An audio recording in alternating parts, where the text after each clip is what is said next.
வணக்கம். நீங்கள் இணைந்திருப்பது உதயன் டிஜிட்டல் வலையொலியின் பிரதான செய்திகளுடன். செய்தி தொகுப்பு உதயன் டிஜிட்டல் செய்தி பிரிவு. செய்திகளுடன் இணைந்திருக்கும் நான் லிஷா தரணீஸ்வரன். யாழ்ப்பாணம் போலீஸ் பிரிவுக்குட்பட்ட மருதடி ஒழுங்கையில் அமைந்துள்ள இந்திய துணை தூதுவர் அலுவலகத்திற்கு அருகாமையில் உள்ள வீடொன்றிலிருந்து குடும்பஸ்தர் ஒருவரின் சடலம் மீட்கப்பட்டுள்ளது. குறித்த நபர் யாழ் பெருமாள் ஆலயத்தில் கணக்காளராக பணிபுரிந்து வரும் நிலையில் கடந்த 3 மாத காலமாக தனிமையில் வசித்து வந்துள்ளார். 41 வயதான இரு பிள்ளைகளின் தந்தையே இவ்வாறு இன்றைய தினம் காலை சடலமாக மீட்கப்பட்டுள்ளார். இது தொடர்பில் யாழ்ப்பாண போலீசார் மேலதிக விசாரணைகளை மேற்கொண்டு வருவதோடு சடலம் உடற்கூற்று பரிசோதனைகளுக்காக யாழ் போதனா மருத்துவமனை வைக்கப்பட்டுள்ளது. யாழ்ப்பாணம் போதனா மருத்துவமனையில் மட்டுப்படுத்தப்பட்ட அளவில் மேற்கொள்ளப்பட்ட பணிப்புறக்கணிப்பை நேற்று மாலை முதல் அரசு மருத்துவ அதிகாரிகள் சங்கம் இடைநிறுத்தியுள்ளது. மருத்துவமனை நிர்வாகத்திற்கு ஒரு வார கால அவகாசம் வழங்கப்பட்டு தீர்வு எட்டப்படாவிடில் மீண்டும் பணிப்புறக்கணிப்பை நடத்தவும் அரசு மருத்துவ அதிகாரிகள் சங்கத்தினரால் திட்டமிடப்பட்டுள்ளது. யாழ்ப்பாணம் போதனா மருத்துவமனை நிர்வாகத்திடம் பல்வேறு கோரிக்கைகளை முன்வைத்து அவசர சிகிச்சை தவிர்ந்த ஏனைய சிகிச்சைகளை இடைநிறுத்தி அரசு மருத்துவ அதிகாரிகள் சங்கத்தினர் கடந்த வியாழக்கிழமை முதல் தொழிற்சங்க நடவடிக்கையை முன்னெடுத்தனர். இந்த நிலையில் அரசு மருத்துவ அதிகாரிகளின் தாய் சங்கத்துடன் யாழ் போதனா மருத்துவமனை கிளை சங்கம் கலந்துரையாடிய பின்னர் மட்டுப்படுத்தப்பட்ட அளவில் போராட்டத்தை தொடர்ந்தது. இதன்போது அவசரமற்ற சத்திர சிகிச்சைகள் மருத்துவர்களால் மேற்கொள்ளப்படவில்லை. தொடர்ச்சியான பேச்சுவார்த்தைகளை தொடர்ந்து நேற்றைய தினம் மாலை முதல் ஒரு வார கால அவகாசம் வழங்கப்பட்டு பணிப்புறக்கணிப்பு கைவிடப்பட்டது. விபத்து அதிதீவிர சிகிச்சை பிரிவில் மருத்துவர் மற்றும் தாதி உத்தியோகத்தரிடையே ஏற்பட்ட முரண்பாட்டை அடுத்து நிர்வாகம் நடவடிக்கை எடுக்கவில்லை என்று குற்றம் சாட்டி மருத்துவர்களால் பணிப்புறக்கணிப்பு மேற்கொள்ளப்பட்டது. பணிப்புறக்கணிப்பு காலத்தில் ரத்து செய்யப்பட்டவர்களுக்கான சத்திர சிகிச்சைகள் விரைவாக மேற்கொள்ள நடவடிக்கை எடுக்கப்பட்டுள்ளதாக அரசு மருத்துவ அதிகாரிகள் சங்கத்தினர் தெரிவித்தனர். முல்லைத்தீவு மாங்குளம் போலீஸ் பிரிவுக்குட்பட்ட கட்குவாரி பகுதியில் உள்ள வீடொன்றில் பாதுகாப்பற்ற முறையில் வைக்கப்பட்டிருந்த மாத்திரைகளை தவறுதலாக உட்கொண்டதில் 1.5 வயதுடைய ஆண் குழந்தை ஒன்று உயிரிழந்துள்ளது. இச்சம்பவம் நேற்றைய தினம் இடம்பெற்றுள்ளது. இது தொடர்பில் தெரிய வருகையில் குறித்த குழந்தை வீட்டில் இருந்த பாட்டியின் மாத்திரைகளை யாரும் கவனிக்காத வேளை உட்கொண்டுள்ளதாகவும் நேற்றிரவு திடீரென குழந்தைக்கு சுகையீனம் ஏற்பட்டதை தொடர்ந்து மாங்குளம் மருத்துவமனையில் சேர்க்கப்பட்டு மேலதிக சிகிச்சைக்காக கிளிநொச்சி மருத்துவமனையில் சேர்க்கப்பட்ட நிலையில் அக்குழந்தை சிகிச்சை பலனின்றி உயிரிழந்துள்ளது.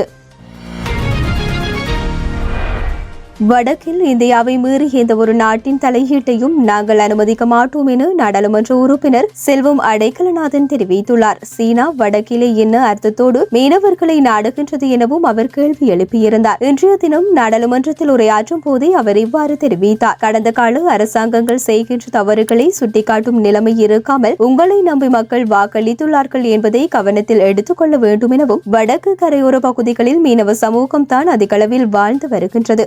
காலத்திலும் சரி தற்போதும் சரி மிக பின்னோக்கிய நிலையில் உள்ளனர். அவர்களின் குழந்தைகளின் கல்வி நிலைமை வருமானமின்றி பாதிக்கப்பட்டுள்ளதால் அதில் அவதானம் செலுத்துமாறும் அவர் தெரிவித்தார். மேலும் இந்திய இழுவை படகு பிரச்சினை பூதாகரமாக்கியுள்ளதாக சுட்டிக்காட்டி அவர் இந்தியாவை மீறி இன்னொரு நாடு மூக்கை நுழைப்பதற்கு நாங்கள் இடமளிக்க மாட்டோம் என்றார்.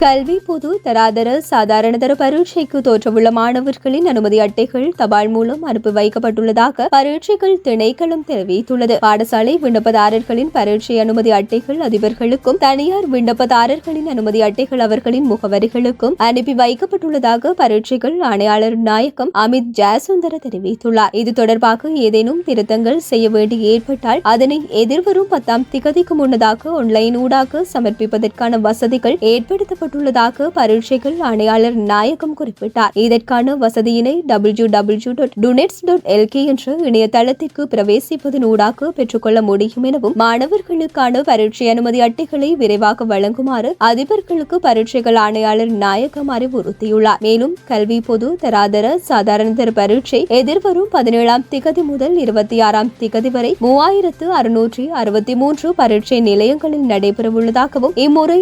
4,74,147 பரீட்சார்த்திகள் பரீட்சைக்கு தோற்ற தகுதி பெற்றுள்ளதாகவும் தெரிவிக்கப்பட்டுள்ளது.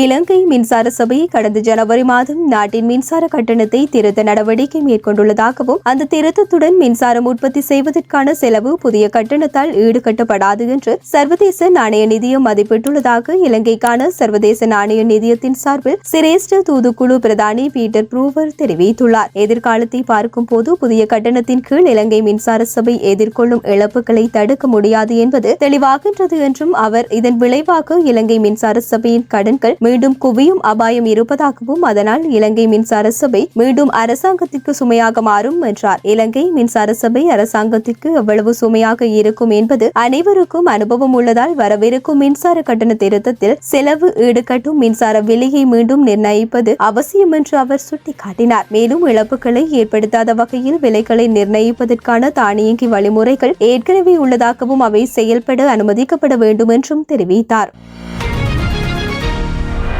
அரசாங்கம் மாறினாலும் தாங்கள் தண்டனையின் பிடியில் இருந்து தப்ப முடியும் என்ற நம்பிக்கையுடன் தனிநபர்களும் அரசு நிறுவனங்களும் செயற்படுவதை நீதிமன்ற கொலை உட்பட சமீபத்திய கொலைகள் வெளிப்படுத்தியுள்ளன என அனைவருக்குமான நீதி என்ற அமைப்பு தெரிவித்துள்ளது. முன்னாள் நாடாளுமன்ற உறுப்பினர் எம். ஏ. சுமந்திரன், பேராசிரியர் ஜெயதேவ உயாங்கோட, இலங்கை சட்டத்தரணிகள் சங்கத்தின் முன்னாள் தலைவர் சாலிய பீரிஸ், நாடாளுமன்ற உறுப்பினர் சாணக்கியன், முன்னாள் நாடாளுமன்ற உறுப்பினர் எரான் விக்ரமரட்ன உட்பட பலர் கூட்டாக வெளியிட்டுள்ள அறிக்கையிலேயே இவ்வாறு தெரிவிக்கப்பட்டுள்ளது. குறித்த அறிக்கையில் குறிப்பிடப்பட்டுள்ளதாவது, இலங்கையில் சட்டத்தின் ஆட்சி, பாதுகாப்பு, சட்டம் ஒழுங்கினை பேணுவதற்காக உருவாக்கப்பட்ட முக்கிய நிறுவனங்கள் குறித்து கேள்வி எழுப்பியுள்ள சமீபத்திய கொலைகள் குறித்து நாட்டின் கவனத்தை ஈர்க்க விரும்புகின்றோம். கொழும்பு நீதிவான் நீதிமன்றத்தில் போலீசாரின் பாதுகாப்பில் இருந்தவேளை சந்தேக நபர் ஒருவர் பட்டப்பகலில் சுட்டுக் கொல்லப்பட்டமை உட்பட அதிர்ச்சியூட்டும் கொலைகள் பலவற்றை பிப்ரவரி மாதம் சந்தித்துள்ளது. இதன் பின்னர் கொட்டாஞ்சேனையில் போலீஸ் காவலில் இருந்த 2 நபர்கள் சுட்டுக் கொல்லப்பட்டமை குறித்த தகவல் வெளியானது. அதே வாரத்தில் வேறு சில சம்பவங்களும் இடம்பெற்றன. மித்தேனியாவில் தந்தையும் 2 பிள்ளைகளும் சுட்டுக் கொல்லப்பட்ட சம்பவமும் இடம்பெற்றது. நாட்டில் சட்டத்தின் ஆட்சியை நிலைநாட்டுவதற்கும் தங்களின் காவலில் இருந்தவர்களுக்கு பாதுகாப்பை வழங்குவதற்கும் தவறியுள்ள அரசு கட்டமைப்புகளான போலீஸ் மற்றும் சிறைச்சாலை அதிகாரிகளின் பங்கு மற்றும் பொறுப்பு குறித்து இந்த கொலைகள் பல கேள்விகளை எழுப்பியுள்ளன. இந்த கொலைகள் இலங்கையில் சட்டம் ஒழுங்கு வீழ்ச்சி அடைவதை வெளிப்படுத்தியுள்ளன. இலங்கையில் அரசியல் மாற்றம் ஏற்பட்ட சூழலில் இந்த நிலை அம்பலமாகி வருகின்றது. முன்னொரு போதும் இல்லாத பொருளாதார நெருக்கடி, உயர்குலாம் தலைமையிலான அரசியல் ஆட்சி, ஆழமாக வேரூன்றிய ஊழல், சட்டத்தின் ஆட்சி அற்று போனமை போன்ற காரணங்களால் இலங்கை மக்கள் முறைமை மாற்றத்திற்காகவும் பொறுப்பு கூறல் மற்றும் வெளிப்படைத்தன்மை காணப்படும் அரசியல் கலாச்சாரத்திற்காகவும் போராடினார்கள். 2024 இந்த வேண்டுகோள்கள் ஜனாதிபதி அனுரகுமார திசாநாயக்கவிற்கும் தேசிய மக்கள் சக்திக்கும் பெரும் ஆணையை வழங்கின. மக்கள் தலைமையிலான தேர்தல் வெளிப்பாடுகள் கடந்த காலத்தின் பல சுற்று வன்முறைகள் மற்றும் கண்மூடித்தனமாக தண்டனையின் பிடியில் இருந்து விலக்களித்தல் போன்றவற்றிலிருந்து மாற்றத்தை ஏற்படுத்த முயன்றன. அரசாங்கம் மாறினாலும் தாங்கள் தண்டனையின் பிடியில் இருந்து தப்ப முடியும் என்ற நம்பிக்கையுடன் தனிநபர்களும் அரசு நிறுவனங்களும் செயற்படுவதை நீதிமன்ற கொலை